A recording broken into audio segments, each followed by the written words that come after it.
Students, my self नियति गुप्ता। हम लोग कर रहे थे क्लास 8 का chapter materials, metals and non metals. हमने एनसीईआरटी की बैक एक्सरसाइज स्टूडेंट्स खत्म कर दी थी। अब हम एनसीईआरटी एग्जाम्पलर पे आते हैं। एमसीक्यूज।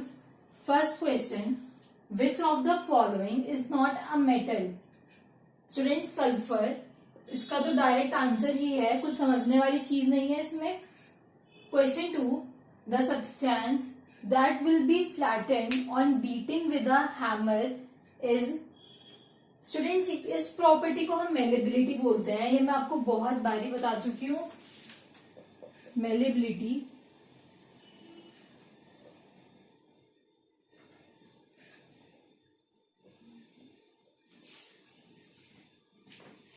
स्टूडेंट्स, इसमें मेलेबिलिटी किस में होती है? मेटल्स में होती है। Iodine is a non-metal, sulfur is a non-metal, coal is a non-metal, but zinc granules is metal।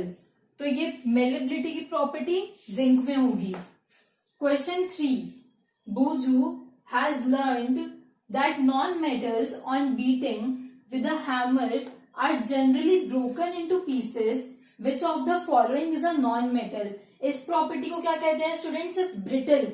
कि हम किसी भी नॉन मेटल को हैमर करें तो फिर उसके पीसेस हो जाते हैं, ना ही तो वो वायर्स में कन्वर्ट होता है, ना ही थिन शीट्स में कन्वर्ट होता है, उसके छोटे छोटे पीसेस हो जाते हैं, तो उसको हम ब्रिटल कहते हैं। यहाँ पे ब्रिटल, कि नॉन मेटल्स आर ब्रिटल। तो इसमें iron nails, this is a metal, iron is a metal, aluminium is metal, copper metal, पर पीस ऑफ कोल, कोल क्या होता है? कार्बन का एलोट्रॉप होता है स्टूडेंट्स। कार्बन नॉन मेटल है, so piece of gold. Now question 4, materials which can be drawn into wires are called ductile. Ductility, ये तो क्वेश्चन में दे रखा है, मैं ब्रैकेट में नहीं लिखूंगी इसलिए। विच of the following is not a ductile material. ये भी स्टूडेंट्स मेटल की ही प्रॉपर्टी होती है जो डक्टिलिटी होती है। तो इसमें से हमें नॉन मेटल देखना है कौन सा है। सिल्वर मेटल है, कॉपर मेटल है, सल्फर नॉन मेटल है। सो सल्फर, क्योंकि यही वह सल्फर ही है जिसमें डक्टिलिटी नहीं होगी, because it's a non metal. Question 5, metals are generally hard. यहां पे एक्सेप्शंस आ गए स्टूडेंट्स जो हमने पढ़े थे फर्स्ट लेक्चर में, physical properties. Metals are generally hard, which of the following is an exception and can be cut with knife.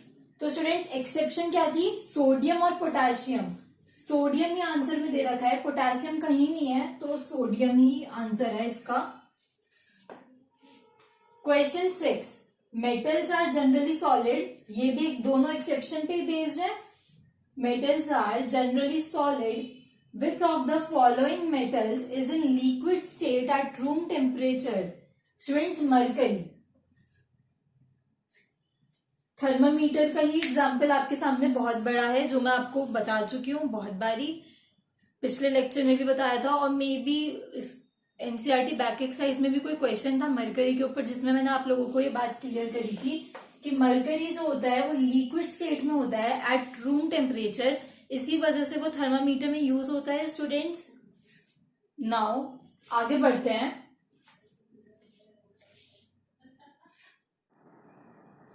Students, now 7th question, metals generally react with dilute acids to produce hydrogen gas.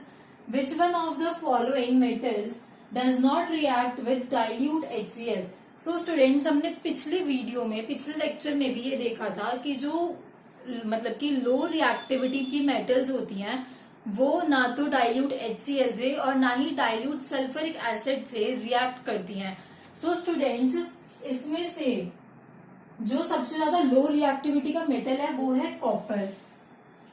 High reactivity, ये dilute HCl से react करेगा, aluminium भी करेगा, iron भी करेगा, but copper नहीं करेगा। Copper क्यों नहीं करेगा स्टूडेंट्स? क्योंकि उसकी जो रिएक्टिविटी होती है वो लो होती है, बट कंसेंट्रेटेड सल्फ्यूरिक एसिड और HCl एसिड से रिएक्ट करेगा। या डाइल्यूट का मतलब क्या है? कम कंसेंट्रेटेड है, कम इफेक्टिव है, तो फिर इस वजह से कॉपर रिएक्ट नहीं करेगा। So students, now 8th question, which of the following react with cold water vigorously. Students, ये एक्सेप्शंस में भी पढ़ा था। सोडियम, जो सोडियम होता है वो एकदम से रिएक्ट कर जाता है और हमें इसको वो प्रिजर्व करके रखना पड़ता है केरोसिन ऑयल में, क्योंकि उसके बिना अगर इसको जरा सा भी मॉइस्चर मिला तो ये एक्सप्लोड करता है सीधा। Question 9, the metals which produce hydrogen gas on reaction with dilute HCl as well as NaOH solution is aluminium। Students, सबसे ज्यादा रिएक्टिव Na से भी ज्यादा और H से भी ज्यादा रिएक्टिव है एल्यूमिनियम। आयरन भी नहीं, कॉपर भी नहीं और सोडियम इस वजह से नहीं क्योंकि यहाँ पे सोडियम को कैसे रिप्लेस करेगा, दोनों की सेम ही रिएक्टिविटी है, तो इसको सोडियम को तो हटा ही दीजिए। Copper is less reactive but aluminium is more reactive than Na and H को भी वो रिप्लेस कर देता है to produce hydrogen gas. Student, सब कुछ रिएक्टिविटी का खेल है। यहाँ पे हमें समझना पड़ेगा कि हमें याद करना पड़ेगा कि कौन सा जो मेटल है वो ज्यादा रिएक्टिव होता है, कौन सा कम रिएक्टिव है, कौन सा मॉडरेटली का मतलब मॉडरेट में ये आ जाते हैं कॉपर, आयरन, कॉपर नहीं फिर भी आयरन आ जाता है मॉडरेट में। ये लो रिएक्टिविटी में आता है, जो जिनके साथ गोल्ड, सिल्वर ये सब कुछ लो रिएक्टिव है सब। और हाईली रिएक्टिव में सोडियम, एल्यूमिनियम, मैग्नीशियम ये सब कुछ आ जाता है। स्टूडेंट्स, आपको नेट पे ये अवेलेबल है कि मतलब रिएक्टिविटी सीरीज आपकी बुक में भी होगी शायद, या नहीं 10th में होती है वो। सो 10th क्वेश्चन, अभी हम आगे बढ़ते हैं। रिएक्टिविटी सीरीज स्टूडेंट्स, अगर आप लोग चाहेंगे तो मैं आप लोगों के लिए वो एक चार्ट आपको प्रोवाइड कर दूंगी, इतना कोई इश्यू नहीं है उसका। Question 10, which of the following non-metals react and catches fire on exposure to air। Students, phosphorus, क्योंकि हम फॉस्फोरस को एयर में रखते हैं, जैसे ही ऑक्सीजन के कांटेक्ट में आता है वैसे ही एक्सपोज हो जाता है। स्टूडेंट्स, ये हमने पढ़ा था जब हम इसकी केमिकल प्रॉपर्टीज पढ़ रहे थे कि हम इसको नहीं रख सकते ऐसे एयर में, एटमॉस्फेयर से ऑक्सीजन कैच करेगा और ब्लास्ट। सो स्टूडेंट्स, इसको हम वाटर में प्रिजर्व करके रखते हैं। स्टूडेंट्स, एक ही पॉइंट मैं आप लोगों के लिए बार बार क्यों रिपीट करती हूँ, ताकि आप लोगों को याद हो जाए, ताकि आप लोग ये वीडियो सुनते सुनते आपके दिमाग में बैठ जाए कि मैं आपको पहले क्या पढ़ा चुकी हूँ, या आपको अभी कुछ समझ में नहीं आ रहा तो आप पहले की वीडियोस देखिए ताकि आपको क्लियर हो। तब भी नहीं हो रहा, कमेंट सेक्शन में मैसेज करो, मैं आप लोगों को पूरे और अच्छे से क्लियर करूंगी। इससे ज्यादा मैं क्या कर सकती हूँ आप लोगों के लिए। Now students, question 11, generally metallic oxides are basic and non-metallic oxides are acidic। हमने पढ़ा था स्टूडेंट्स कि मेटेलिक ऑक्साइड्स जो होते हैं वो बेसिक होते हैं, नॉन मेटेलिक ऑक्साइड जो होते हैं वो एसिडिक होते हैं नेचर में। Solution of which of the following oxides in water will change the colour of blue litmus to red. So students, blue litmus to red कब होता है, जब नेचर एसिडिक हो, और एसिडिक कब होगा, जब वो नॉन मेटालिक ऑक्साइड होगा। सल्फर और dioxide, sulphur is a non metal, sulphur dioxide, first option he correct है।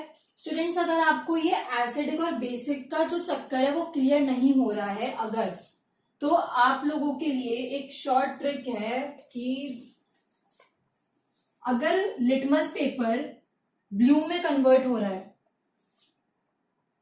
तो बेसिक है, ऐसे याद कर लीजिए B.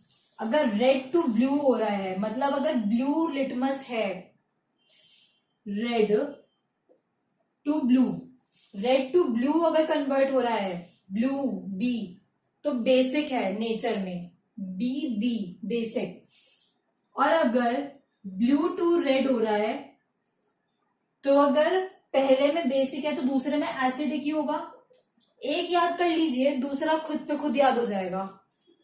Understand. Question 12, which of the following property is not responsible for copper to be used as electrical conduction wires. So students, electrical conduction wires के लिए कौन सी प्रॉपर्टी रिस्पॉन्सिबल नहीं होती? डक्टिलिटी बताती है कि वो मेटल है और वो कंडक्ट कर सकती है। सॉलिड भी जरूरी है। गुड कंडक्टर ऑफ इलेक्ट्रिसिटी तो बहुत ज्यादा जरूरी है स्टूडेंट्स। बट कलर एक ऐसी प्रॉपर्टी है कि उसका कलर कुछ भी हो, हमें क्या मतलब है, जब मतलब कि वो इलेक्ट्रिकल कंडक्शन तो करेगी ना, कलर से क्या फर्क पड़ता है स्टूडेंट्स? कुछ फर्क नहीं पड़ता है। तो बहुत कॉमन सेंस वाला क्वेश्चन था और आंसर भी। सो स्टूडेंट्स, एमसीक्यूज तो यहाँ पे खत्म हो गए। अब हम वेरी शॉर्ट क्वेश्चंस करेंगे।